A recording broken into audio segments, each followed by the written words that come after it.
Morning sir. जिसमें कुछ मानसिक रोग हैं जिनके मैं लक्षण बताऊंगा, और अगर आप में या आपके आसपास आपके घर वालों के अंदर वो लक्षण पाए जाते हैं तो उसके लिए फिर इलाज की व्यवस्था है, वो इलाज कैसे होगा वो भी मैं बताऊंगा। तो एक डेमो भी रहेगा, हिप्नोटिज्म का डेमो, सम्मोहन का एक डेमो, जिसके माध्यम से कैसे इलाज होता है, कैसे दिमाग की शक्तियों को एक्टिव किया जाता है। जैसे आपके अचेतन मन में बहुत सारी शक्तियां हैं जिनके बारे में आप अभी जानकार नहीं हैं, अनभिज्ञ हैं, तो उन शक्तियों को कैसे एक्टिव करना है, कैसे मन काम करता है, वो मैं एक सम्मोहन के डेमो के माध्यम से बताऊंगा। उसके माध्यम से आपकी मुख्य समस्या रहती है पढ़ाई लिखाई की, कि पढ़ा हुआ याद नहीं रहता है, तो माइंड को भी तेज किया जा सकता है, मेमोरी को तेज किया जा सकता है, या मेमोरी में कुछ ऐसी यादें हैं या ऐसी कुछ बातें हैं जो आपको परेशान कर रही हैं, तो उनको डिलीट भी किया जा सकता है, तो वो भी हम करेंगे।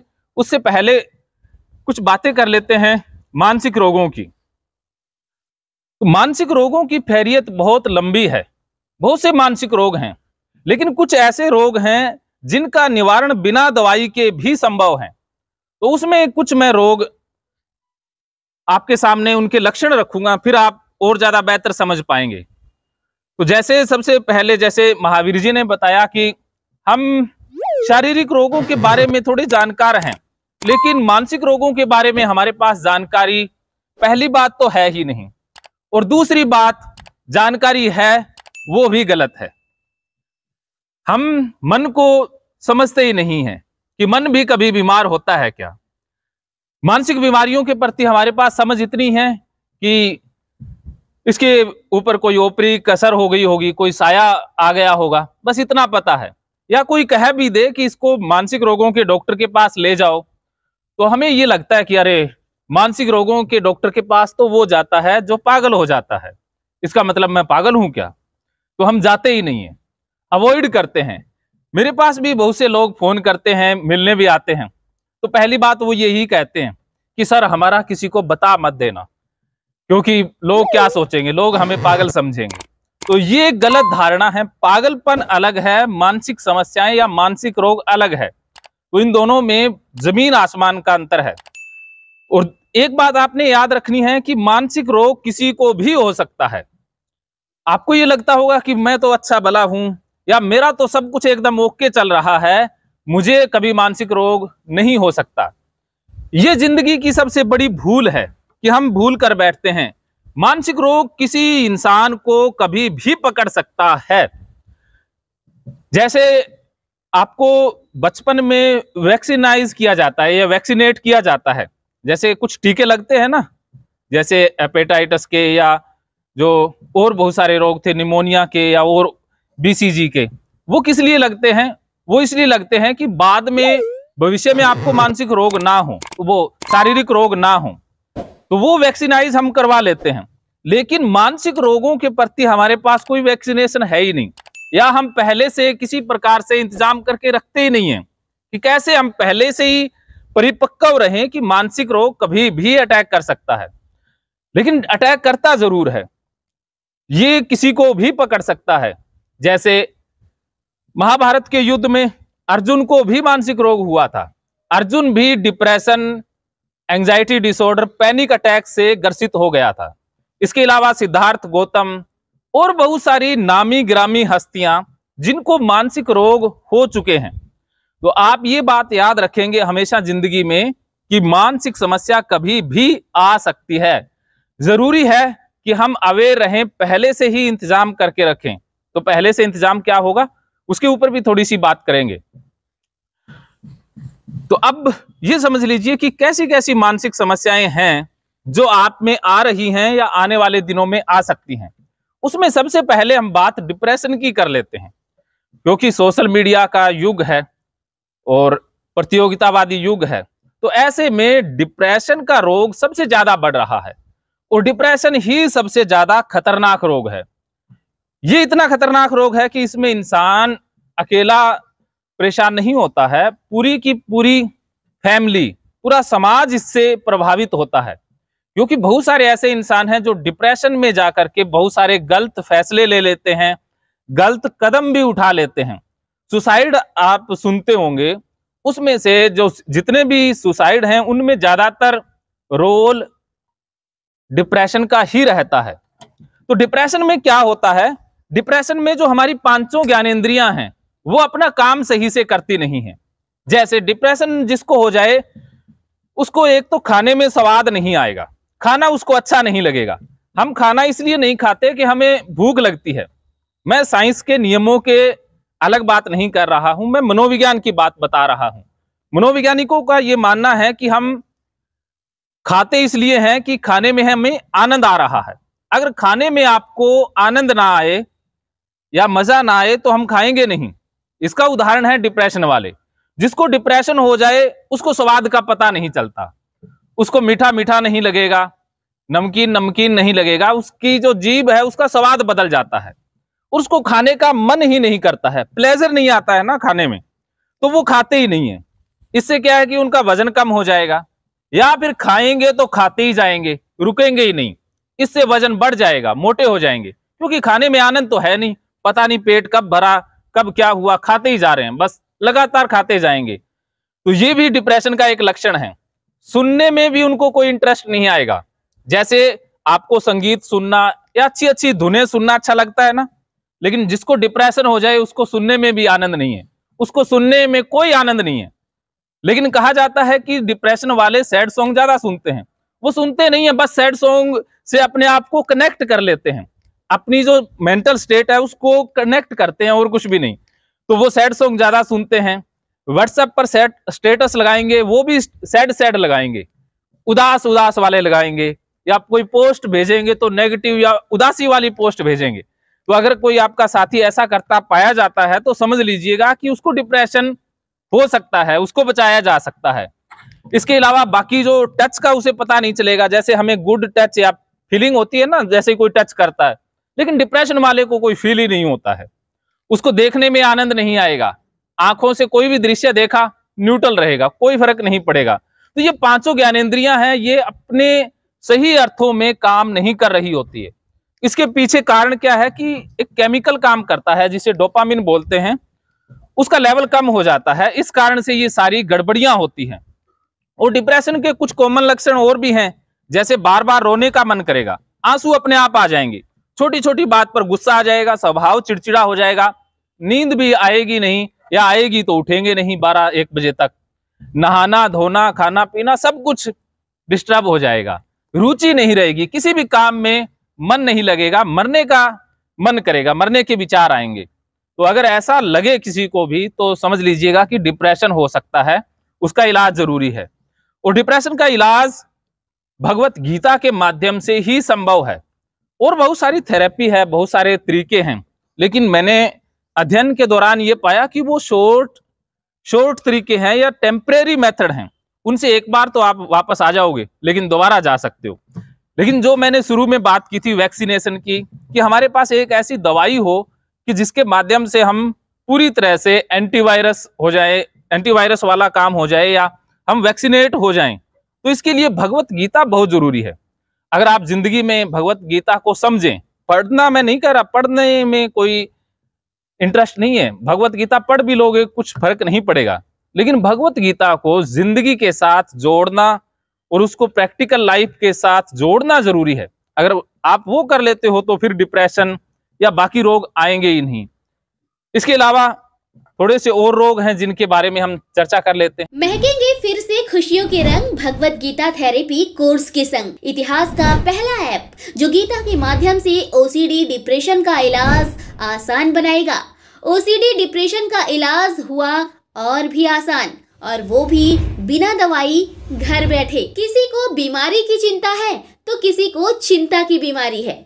भगवत गीता ने लाखों करोड़ों का जीवन बदला है और आपका भी बदलेगा। गीता थेरेपी कोर्स में आपको मिलेगा सभी 11 प्रकार की ओसीडी का संपूर्ण इलाज, जैसे गंदगी का वहम, बार बार हाथ धोना, बार बार सफाई करना, बार बार लॉक दरवाजा चेक करना व अन्य सामान की चेकिंग बार बार करना, एक ही विचार बार बार आना, नुकसान व मरने मारने का विचार आना, HIV, rabies, cancer, heart attack का विचार आना, IBS और नींद न आने की समस्या का हल गीता कोर्स में मिलेगा। आत्महत्या वाले विचारों से मुक्ति भी गीता थेरेपी कोर्स से मिलेगी। राजेंद्र जोधपुरिया ऐप पर आपको OCD से संबंधित राजेंद्र जोधपुरिया की किताब भगवत गीता के मनोवैज्ञानिक रहस्य और अन्य टिप्स पढ़ने को भी मिलेंगे। गीता है महान थेरेपी। गीता में CBT, हिप्नोथेरेपी, माइंडफुलनेस, ERP व अन्य बहुत सी साइकोथेरेपीज का समावेश मिलेगा। राजेंद्र जोधपुरिया ऐप एक, फायदे अनेक। आज ही प्ले स्टोर से डाउनलोड करें, लिंक डिस्क्रिप्शन में है। तो देर क्यों, अभी जाइए डिस्क्रिप्शन में और लिंक पर क्लिक करके प्ले स्टोर से अभी डाउनलोड कीजिए राजेंद्र जोधपुरिया ऐप और पाइए अपनी सभी समस्याओं का हल। मानो तो मौज है, वरना समस्या तो हर रोज है। किससे डर लगता है? बहुत सारे ऐसे बच्चे हैं जिनको अंधेरे से डर लगता है, जो अंधेरे में जाते नहीं हैं, अकेले नहीं जाएंगे पानी पीने, तो इसे फोबिया रोग कहा जाता है। जैसे कुछ लोगों को ऊंचाई से डर लगता है, पहली मंजिल तीसरी मंजिल पर अकेले नहीं जाएंगे तो घबराहट हो जाएगी, पसीना आ जाएगा, कंपी छूट जाएगी, तो ये भी फोबिया है, हाइट फोबिया है। इसके अलावा बंद स्थानों से डर लगना, लिफ्ट में नहीं जाएंगे, लिफ्ट में जाएंगे तो लगेगा कि दम घुट जाएगा, बिजली चली जाएगी, मर जाएंगे, तो वो लिफ्ट में जाते ही नहीं है, सीढ़ियों से चले जाते हैं। तो ये भी क्लस्ट्रोफोबिया नाम का मानसिक रोग है। इस प्रकार के 420 फोबिया होते हैं। जैसे कुछ लोगों को छिपकली से डर लगता है। बहुत सारी महिलाओं के फोन आते हैं और कहती हैं कि सर हमें छिपकली से फोबिया है, और उनके पति भी फोन करते हैं और वो कहते हैं कि सर हमारी घर में एक ही ड्यूटी है कि छिपकली को घर से बाहर भगाना, क्योंकि मिसिज को फोबिया है, छिपकली से डर लगता है। उसने साफ कह दिया है कि घर में मुझे रखना है तो छिपकली को घर से बाहर निकालो। घर में एक ही जीव रह सकता है, या तो मैं रहूंगी या छिपकली रहेगी। तो वो पतिदेव का जो कार्य है वो है छिपकली को घर से बाहर निकालना। तो क्योंकि उसको डर लगता है ना, मिसिज को फोबिया है, क्योंकि उसे लगता है छिपकली जहरीली होती है, खाने में गिर गई तो मर जाएंगे, या छिपकली गंदी होती है, जहां जहां जाएंगी वो स्थान गंदा हो जाएगा तो वो धोएंगी पहुंचेंगी। तो ये भी फोबिया है। जैसे कुत्ते से डर लगना, ये भी फोबिया होता है। कुत्ता जिस तरफ दिख गया वो रास्ता ही बदल लेते हैं, वो घर आके धोएंगे पहुंचेंगे और वैक्सीन लेने पहुंच जाएंगे कि रेबीज हो जाएगी। उनको यही डर लगता है कि रेबीज हो जाएगी, तो ये भी डॉग फोबिया है। ऐसे और बहुत सारे हैं, जैसे सांप से डर लगना, स्नेक फोबिया। एक कल ही फोन आया था यूट्यूब, इस पे फेसबुक पे कुछ लोग वीडियो देखते हैं। ये जो बीमारियां है ना, ये होती सोशल मीडिया से ही है। जितना सोशल मीडिया ने प्रचार प्रसार किया है, सोशल मीडिया में कोई दम तो है नहीं। फेसबुक पे 100% जानकारियां फेक है, झूठा है। फेसबुक में आप अगर जाओगे तो जिंदगी बर्बाद हो जाएगी। झूठ का वो खेल है, व्यूअर का खेल है। यूट्यूब पर भी लगभग 60% जानकारियां गलत हैं, और बाकी और कोई सोशल मीडिया प्लेटफॉर्म है उस पे तो क्या कहना। तो आप देखिए, एक महिला ने फेसबुक पर एक वीडियो देख लिया कि एक सांप होता है, वो रात को निकलता है और वो काट लेता है तो मृत्यु हो जाती है। अब उस महिला को फोबिया हो गया, स्नेक फोबिया। तो वो अब घर में जाए, बिस्तर पहले चेक करे भी सांप ना हो। वो घर में सारा दिन सांप ढूंढती रहती है, रात को उठ जाए बस सांप का ख्याल आएगा, सांप ढूंढती रहती है। तो अब जीना उसका दुर्लभ हो गया है, उसे भी स्नेक फोबिया हो गया है। ऐसे बहुत सारे फोबिया है जो हम देख के सुन के डेवलप कर लेते हैं। जितना आप देखोगे सुनोगे खराब डेटा, खराब जानकारियां, उससे ये मानसिक रोग होते हैं। इसके अलावा बंद स्थानों से डरने वाली बात हो गई, ये एक नेताजी को भी हो गया था। तो वो अब वॉशरूम में अकेले ना जाएं। अब वॉशरूम में क्या करें, उनको लगता था अभी बाहर से कोई दरवाजा लगा देगा और मृत्यु हो जाएगी। तो एक बंदा वो बाहर खड़ा करके रखते थे, बाहर दरवाजे पर, कि देखते रहे ना भी कोई बाहर से बंद ना कर दें। तो ये फोबिया होता है। तो और भी बहुत सारे फोबिया है जिनके बारे में हम ज्यादा चर्चा नहीं करेंगे। अब कुछ चर्चा हम वहम के रोग की कर लेते हैं, जिसे OCD बोलते हैं। जैसे कुछ लोग बार बार हाथ धोते हैं, जैसे आप 1-2 बार हाथ धोते होंगे, लेकिन जिसको OCD होता है वो 1000 बार तक हाथ धोता है, ये चमड़ी तक गल जाती है, उतर जाती है। ऐसे बहुत सारे फोन आते हैं, इलाज हुआ है ऐसे लोगों का। और कोरोना ने इस रोग को ही बढ़ाया है। पहले मेरे पास लगभग 50 के करीब फोन आते थे डेली, लेकिन कोरोना के बाद तो अनलिमिटेड कॉल आती है और सबको OCD हुआ है, वो सारा सामान धोने लग गए हैं। जिसको OCD हो जाए वो क्या करेगा, गंदगी वाली OCD, वो टच नहीं करेगा। दरवाजे को कोहनी से ही खोलेंगे, हाथ से खोलेंगे ही नहीं, और खोल भी लिया तो भाग करके धो के आएंगे, ऐसे ही अलग रखेंगे हाथ। कोई भी सामान उठाएंगे हाथ धोएंगे, घर में किसी को आने ही नहीं देंगे, क्योंकि घर में कोई बाहर से आएगा तो गंदा आएगा ना, पहली बात तो आने नहीं देंगे। आ गया कोई तो फिर जो वो जहां बैठेगा जहां चलेगा वो सारा सामान धो देंगे, फर्श को धो देंगे, सोफे को धो देंगे, सारा सामान धुलेगा ही धुलेगा। बच्चे घर से या बच्चे बाहर से खेल के आए हैं तो उनको नहलाना धुलाना, बाद में एंट्री है, पहले साफ होके आओ, तो ये उनको डर लगता रहता है। तो एक पति का फोन आया कि सर मेरी मिसिज को ओसीडी है, मैंने घर में पैसे ला करके रखे, तो अब मिसिज को ओसीडी है, उसको लगा कि ये पता नहीं पैसे कहाँ कहाँ से आए हैं, किस किस के हाथ लगे होंगे, थूक लगा होगा, ये तो गंदे हैं, तो उसने वो सारे पैसे ही धो दिए। तो ऐसे धोते रहते हैं और गिन गिन के धोते हैं, 3 बार से इधर 4 बार से इधर। साबुन को भी साबुन से धोते हैं, घर में 2-4 साबुन रखेंगे, एक साबुन जिसको दूसरी साबुन से धोएंगे, फिर एक साबुन उसके लिए धोने वाली। वॉशरूम में जाएंगे, कितना समय लगाएंगे, 5-4 घंटे, क्योंकि वहां पर पहले बाल्टी को धोएंगे, फर्श को धोएंगे, छींटा गिर गया फिर वो छींटे वाले स्थान को धोएंगे, फिर कोई नया छींटा गिर गया वहां धोते रहेंगे। बस ऐसे करके धोते रहते हैं, पानी बहा देते हैं। मेरे पास आते हैं इलाज लेने तो मैं 2 टैंकी पहले फुल कर देता हूं, लेकिन वो 2 टैंकी एक समय में बहा देते हैं और फिर भी कहते हैं सर पानी नहीं आ रहा। मैंने कहा पानी तो बहुत था लेकिन ओसीडी की भेंट चढ़ गया। तो ऐसा होता है, वो घर में सारा पानी बहा देते हैं और पानी कम पड़ जाए तो फिर पैसे हो तो समर्सिबल अपना ही लगवा लेते हैं कि पानी की कमी नहीं रहेगी। तो लेकिन धोने से बाज नहीं आते हैं, ये ओसीडी का रोग है। फोन को भी धो देते हैं, ईयरफोन को भी धो देते हैं, सारे सामान को धो देते हैं। तो ये जो ओसीडी है ये बहुत प्रकार की होती है। जैसे कुछ लोग बार बार ताला चेक करते हैं, ये भी ओसीडी है, फोन चेक करना, रोल नंबर चेक करना। इसके अलावा जैसे बीमारी के प्रति विचार आना या भगवान के प्रति बुरे विचार आना, ये वहम का रोग है। तो ये रही कुछ छोटी सी जानकारी मानसिक रोगों से संबंधित। तो जैसे गुस्सा कम आना, गुस्सा ज्यादा आना भी मानसिक रोग है। बुरे विचार आना या विचारों में उलझे रहना, नींद की कमी या ज्यादा आना या मन ना लगना या किसी से बात करने का मन ना करना, ये सारे मानसिक रोगों के लक्षण हैं। इस सेशन के बाद अगर किसी बच्चे को लगे तो आप पर्सनली बात भी कर सकते हैं। तो अब जल्दी से एक डेमो कर लेते हैं। इससे संबंधित कोई आपका सवाल, कोई सवाल है मन में? इधर से कोई सवाल नहीं? चलिए अब एक डेमो करते हैं कि इन मानसिक रोगों का इलाज कैसे होता है। वो एक डेमो करके दिखाता हूं मैं। तो इसके लिए 5 लड़के और 5 लड़कियां चाहिए।